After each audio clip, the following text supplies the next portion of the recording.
అమృతాంజన్ సంస్థ ఎవరైతే కాశీనాథుని నాగేశ్వరరావు పంతులు గారు స్థాపించినటువంటిది తలనొప్పి ఒళ్ళు నొప్పులు వీటికి సంబంధించినటువంటి అమృతాంజన్ కంపెనీ వాస్తవంగా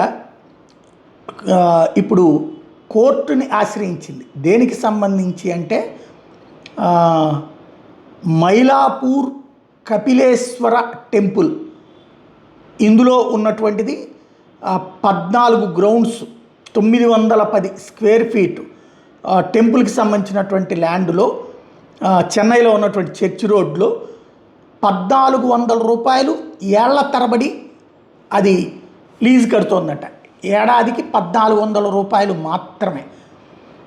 తీరా చూస్తే అది దాదాపుగా అంటే ఒక్కొక్క గ్రౌండ్కి 100 రూపాయల లెక్కన కడుతుందన్నమాట. దీని మీద 450 కోట్ల రూపాయలు పన్ను చెల్లించమని చెప్పేసి ఇప్పుడు వాళ్ళు నోటీస్ ఇచ్చున్నారు ఆ దేవస్థానానికి సంబంధించిన వాళ్ళు. ఈ నేపథ్యంలో మద్రాస్ హైకోర్టుని ఆశ్రయించారు.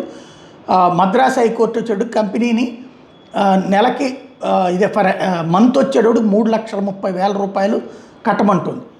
ఈ అమృతాంజనోళ్ళు 1901 నుంచి 2000 సంవత్సరం వరకు లీజులో ఉన్నారట. ఆ లీజ్ టర్మ్ పూర్తయిన తర్వాత కూడా ఈ 1,400 రూపాయల రెంటే కడుతున్నారట.